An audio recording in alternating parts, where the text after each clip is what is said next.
প্রিয় শিক্ষার্থীবৃন্দ, আসসালামু আলাইকুম। আমি মোহাম্মদ শামসুদ তাবরিজ ভূঁইয়া, সিনিয়র শিক্ষক, Silonia high school. Online class Silonia high স্কুলের পক্ষ থেকে সবাইকে স্বাগতম। আমার আজকের পাঠের বিষয়বস্তু হলো রসায়ন নবম দশম শ্রেণী, অধ্যায় পঞ্চম, রাসায়নিক বন্ধন।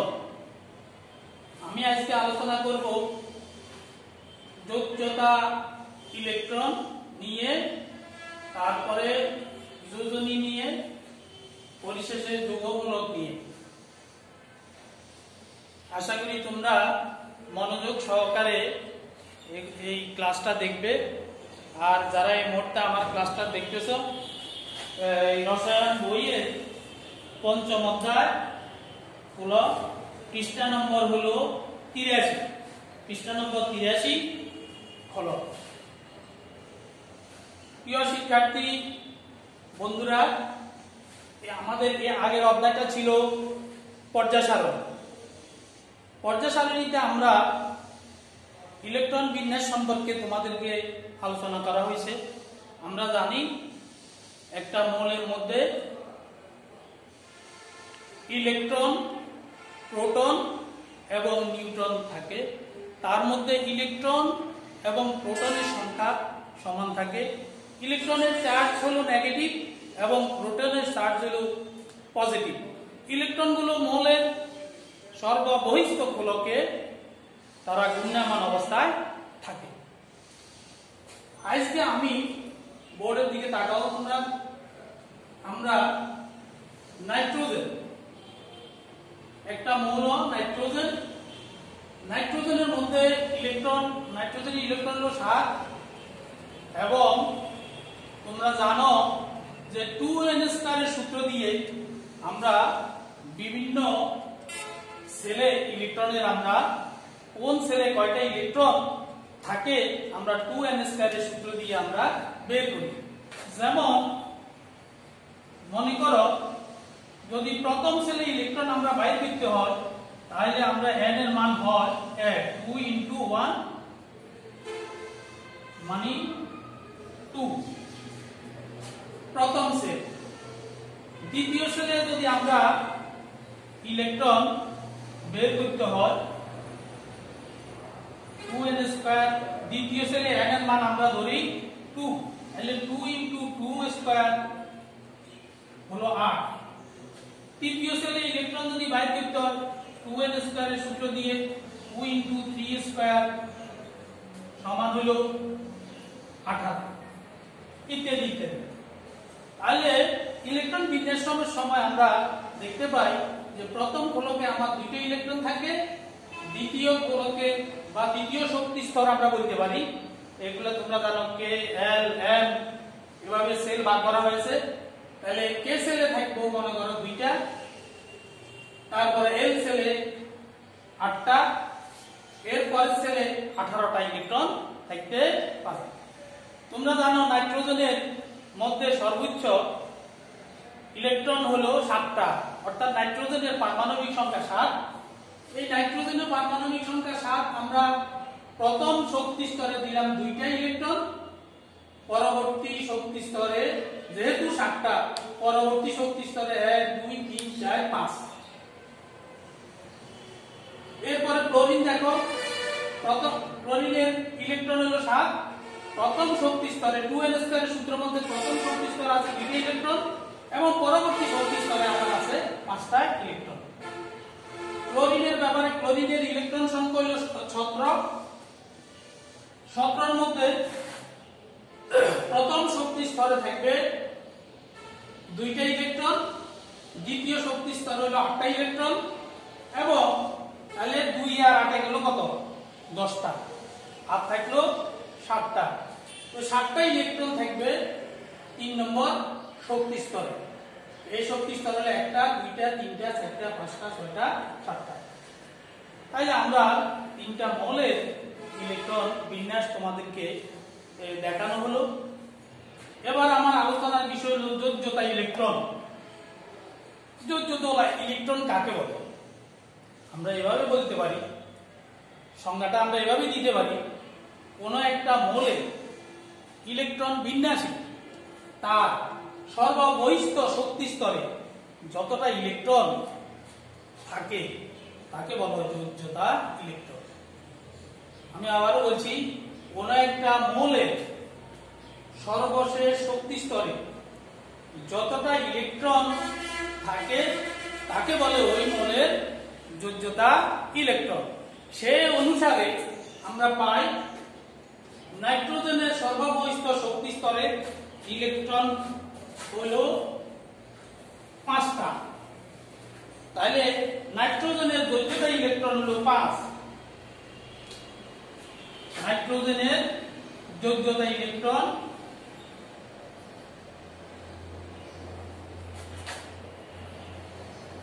ইলেকট্রন 5। ক্লোরিনের সর্ববহিষ্ঠ শক্তি স্তরে, ক্লোরিনের সর্ববহিষ্ঠ শক্তি স্তরে ইলেকট্রন হলো 1 2 3 4 5 6 7 8। ক্লোরিনের সর্ববহিষ্ঠ শক্তি স্তরে আমাদের ইলেকট্রন, ক্লোরিনের হলো ইলেকট্রন হলো 9। প্রথম শক্তি স্তর হলো 2টা, পরবর্তী শক্তি স্তর হবে 4টা।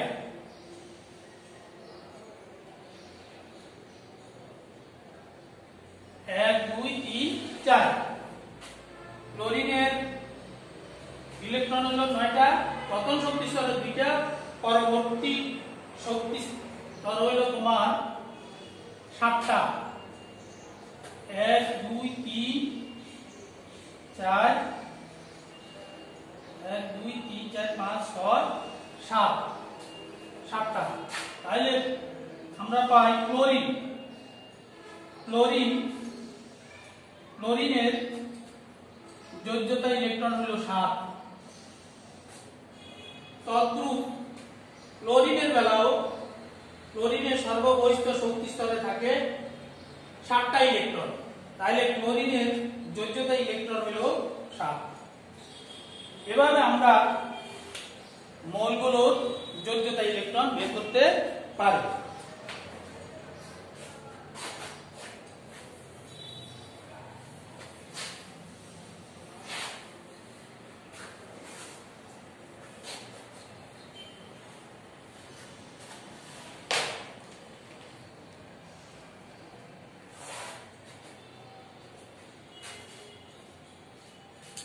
এরপরে আমাদের আলোচ্য বিষয় হলো যোজনী। আমরা জানি যোজনী কাকে বলে।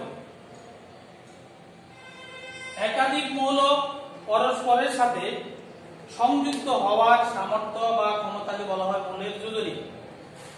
একাধিক মৌল পরস্পরের সাথে সংযুক্ত হওয়ার সামর্থ্য বা ক্ষমতাকে বলা হয় মৌলের যোজনী। যেমন হাইড্রোজেন এবং অক্সিজেন। হাইড্রোজেন এবং অক্সিজেন মিলে পানি তৈরি করে H2O। এটা যদি গাঠনিক সংকেত আমরা লিখি সেভাবে,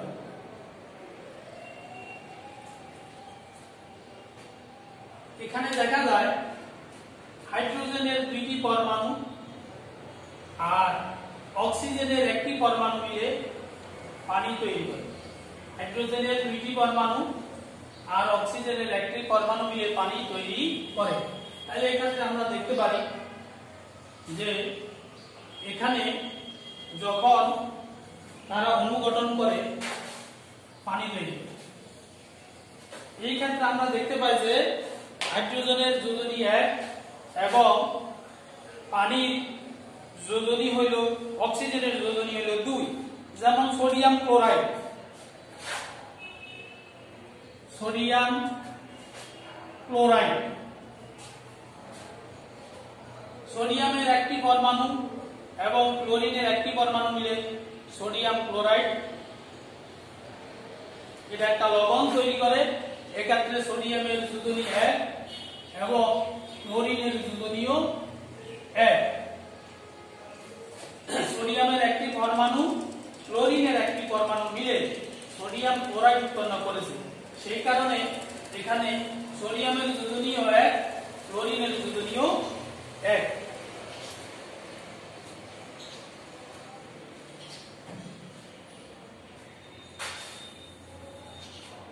আমরা দেখতে পাই যোজনী 4 ধরনের। যোজনী 4 প্রকার।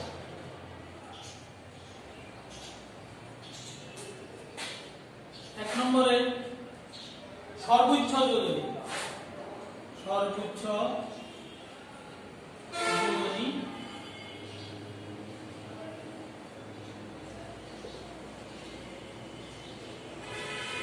সর্বোচ্চ যোজনী। 2 নম্বরে সুপ্ত যোজনী,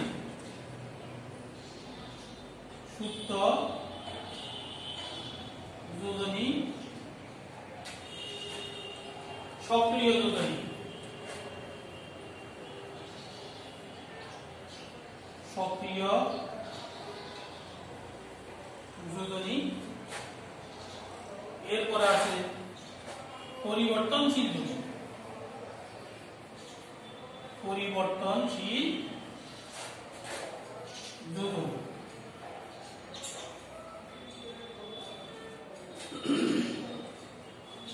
শিক্ষার্থী বন্ধুরা, আমরা জানি কোন কোন মৌলে একাধিক যোজনী বহন করে।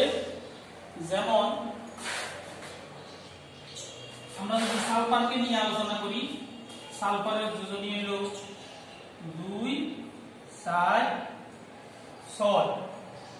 আয়রনকে নিয়ে যদি আমরা আলোচনা করি, আয়রনের যোজনী হলো 2 এবং 3। কপারকে যদি আলোচনা করি, কপার তামা, আমরা কপারের যোজনী পাই 1 এবং 2। তাহলে কোন একটা মৌলের যদি একাধিক যোজনী থাকে, তার মধ্যে সর্বোচ্চ এখানে 2, 4, 6, তাহলে এখানে সর্বোচ্চ যোজনী কত? অবশ্যই তোমরা বলবে এখানে সর্বোচ্চ যোজনী হলো 6। তাহলে আমরা পাইলাম কপারের, সালফারের সর্বোচ্চ যোজনী 6, আয়রনের যোজনী হলো 2, 3। তাহলে এখানে সর্বোচ্চ যোজনী হলো 3, তাহলে আয়রনের সর্বোচ্চ যোজনী 3, কপারের যোজনী হলো 1 এবং 2। তাহলে আমরা বলতে পারি যে কপারের ক্ষেত্রে সর্বোচ্চ যোজনী 2। তাহলে সবচেয়ে বড় যে যোজনীটা আমরা পাই সেটা হলো সর্বোচ্চ যোজনী, সুপ্ত যোজনী।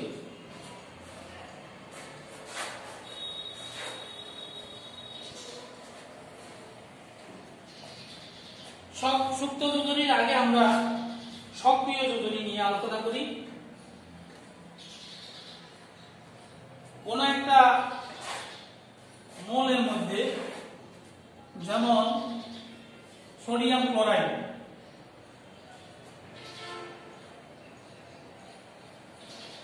সোডিয়াম ক্লোরাইড, আমরা দেখতে পাই সোডিয়াম ক্লোরাইডের ক্ষেত্রে সোডিয়ামের একটা যোজনী এবং ক্লোরিনের একটি যোজনী মিলে সোডিয়ামের একটা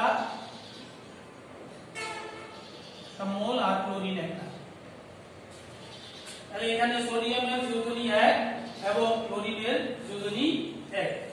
অণু গঠনকালে যে যোজনী আমরা যৌগের মধ্যে দেখতে পাই, অণু গঠনকালে আমরা যে যোজনী দেখতে পাই, সেই যোজনীকে আমরা বলবো সক্রিয় যোজনী। তাহলে অণু গঠনকালে আমরা যে যোজনী আমরা দেখতে পাই যৌগের মধ্যে, সেই যোজনী হলো সক্রিয় যোজনী। এখানে সোডিয়ামের সক্রিয় যোজনী 1, ক্লোরিনের সক্রিয় যোজনীয় 1 আমরা মনে করো ম্যাগনেসিয়াম ক্লোরাইড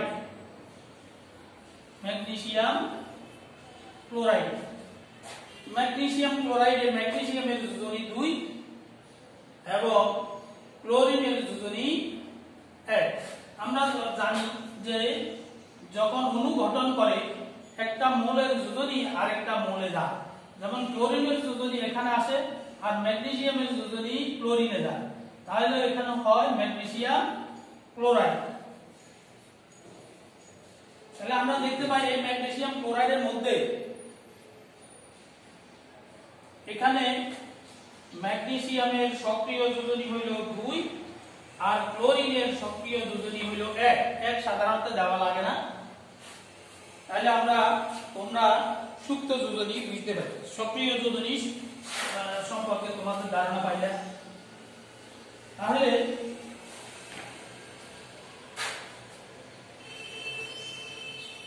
সালফার ডাইঅক্সাইড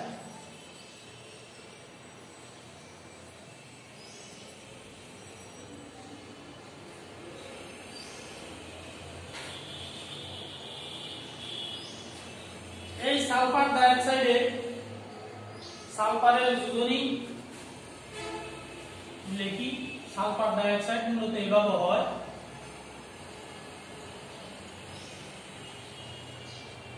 এখানে সালফারের যোজনী হইল 4 আর অক্সিজেনের যোজনী হইল 2। সালফার ডাইঅক্সাইডে সালফারের যোজনী 4, অক্সিজেনের যোজনী 2। তাহলে দেখা যায় এখানে সালফারের সক্রিয় যোজনী হলো 4 আর অক্সিজেনের সক্রিয় যোজনী হলো 2। তাহলে আমরা যদি সুপ্ত যোজনী বাইর করতে হয়, সুপ্ত যোজনী সমান সুপ্ত যোজনী হলো সর্বোচ্চ যোজনী বিয়োগ সক্রিয় যোজনী। তাহলে দেখো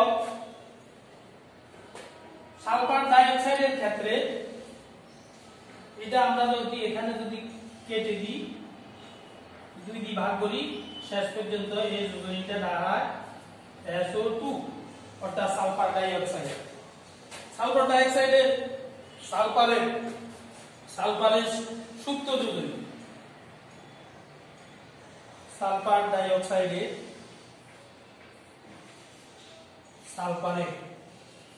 সালফারের সুপ্ত যোজনী হলো, আমরা জানি সালফারের যোজনী হলো 2, 4, 6 আর সালফারের সর্বোচ্চ যোজনী হলো 6। আর এখানে সালফার ডাইঅক্সাইডে সালফারের যোজনী হলো 4। তাহলে সালফার ডাইঅক্সাইডে সালফারের সুপ্ত যোজনী হলো 6 বিয়োগ 4, আমরা বের করলাম 2। তাহলে এখানে সালফার ডাইঅক্সাইডে সালফারের সুপ্ত যোজনী আমরা বের করলাম 2। অনুরূপভাবে আমরা যদি আরেকটা যৌগ নিই, যেমন সোডিয়াম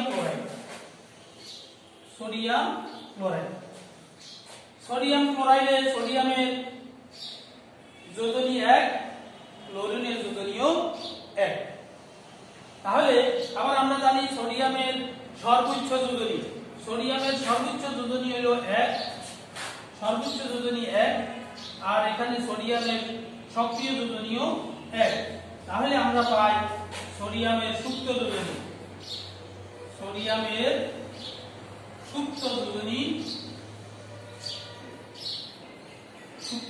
1 বিয়োগ 1 সমান 0।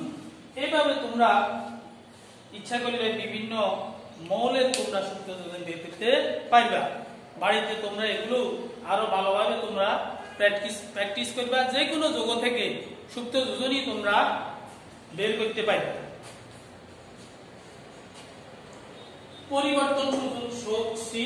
পরিবর্তনশীল যোজনী অর্থাৎ আমরা একটু আগে আলোচনা করেছি যে সালফারের যোজনী হলো 2 4 6, কপারের যোজনী হলো 1 এবং 2। তাহলে কোন মৌলের যদি একাধিক যোজনী থাকে সেই যোজনীগুলোকে আমরা বলতে পারি পরিবর্তনশীল যোজনী।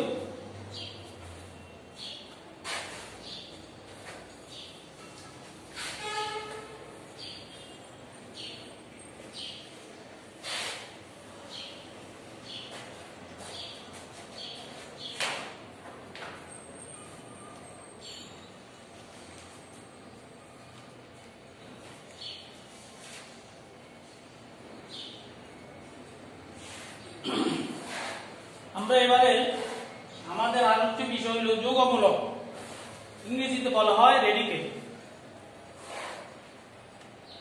যৌগ গঠনের এক বা একাধিক পরমাণু একত্রিত হয়ে যখন একটা পরমাণু গুচ্ছ তৈরি করে, মৌলের এক বা একাধিক পরমাণু মিলিত হয়ে যখন একটি পরমাণু গুচ্ছ তৈরি করে এবং রাসায়নিক বিক্রিয়া দ্বারা একটি মাত্র পরমাণু নিয়ে আচরণ করে, তাকে বলা হয় যৌগমূলক, ইংরেজিতে বলা হয় রেডিকেল। আমি আবারও বলছি, মৌলের এক বা একাধিক পরমাণু মিলিত হয়ে যদি একটি মাত্র পরমাণু গুচ্ছ তৈরি করে, তাকে বলা হয় যৌগমূলক বা রেডিকেল। এরা কিন্তু রাসায়নিক বিক্রিয়ায় একটি মাত্র পরমাণু নিয়ে আচরণ করে। তোমরা জানো, অষ্টম শ্রেণীতে তোমরা পড়েছ, যেমন অ্যামোনিয়া,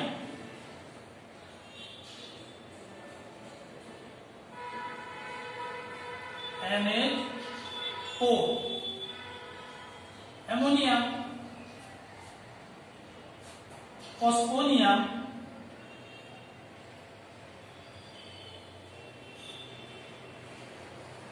তারপরে আমরা দেখতে পাই OH হাইড্রোক্সিল, এটা একটা যৌগমূলক। Carbonate, nitrite, nitrite,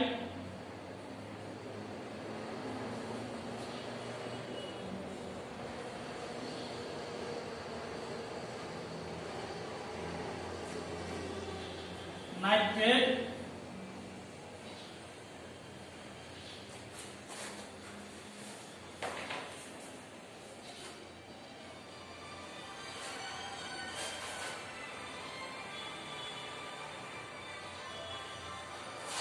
যৌগমূলক। আবার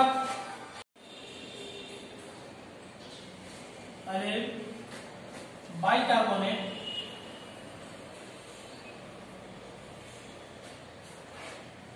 আমরা এখানে কতগুলো যৌগমূলক নাম লিখলাম: ammonium, phosphonium, hydroxyl, carbonate, nitrite, nitrate, nitrite, bicarbonate. দেখো এখানে অ্যামোনিয়াম এবং ফসফোনিয়াম এই দুইটাতে আয়ন দেওয়া আছে, মনে করো প্লাস। এই প্লাস এবং মাইনাস দ্বারা মূলত যৌগমূলকের যোজনী নির্দেশ করে। যৌগমূলক দুই রকমের, একটা হলো ধনাত্মক যৌগমূলক, আরেকটা হলো ঋণাত্মক যৌগমূলক। আমরা এখানে প্রথম যে দুইটা যৌগমূলক লিখলাম, মূলত এই দুটো হলো ধনাত্মক যৌগমূলক, আর নিচে যেগুলো লিখলাম এগুলো হলো ঋণাত্মক যৌগমূলক। এই যৌগমূলক দিয়ে আমরা যৌগ গঠন করতে পারি। এই যৌগমূলকগুলো দিয়ে আমরা যৌগ গঠন করতে পারি। যেমন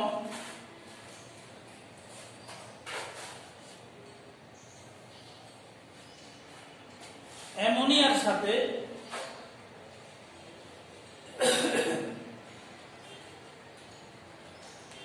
যেমন অ্যামোনিয়াম যৌগমূলকের সাথে যদি আমরা ক্লোরিন যোগ করি,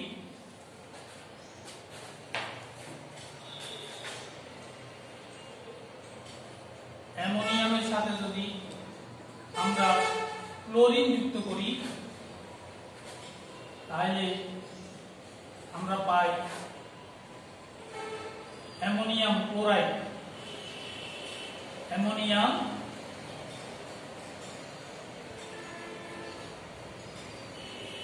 ক্লোরাইড, অ্যামোনিয়ার সাথে আমরা ক্লোরিন যুক্ত করলে অ্যামোনিয়াম ক্লোরাইড।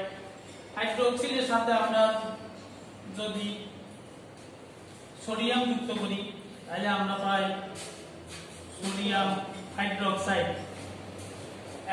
তাহলে এটা হলো একটি ক্ষার। আর অ্যামোনিয়াম ক্লোরাইডকে আমরা নিষেধন করি, এটা হলো একটা লবণ। যেমন কার্বনেটের সাথে সোডিয়াম যদি আমরা যুক্ত করি তাহলে হয় সোডিয়াম কার্বনেট। Sodium carbonate. দেখো এই সোডিয়াম কার্বনেট লেখার সময় দেখো এখানে আছে কার্বনেটের যোজনী হলো যা ঋণাত্মক, কার্বনেটের যোজনী হলো 2 আর আমরা জানি সোডিয়ামের যোজনী হলো 1। যখন যৌগ গঠন করা হয় তখন আমরা বলি যে একটা সোডিয়ামের যোজনী লিখতে হবে কার্বনেটের সাথে, কার্বনেটের নিচে, এবং কার্বনেটের যোজনী আসবে সোডিয়ামের নিচে।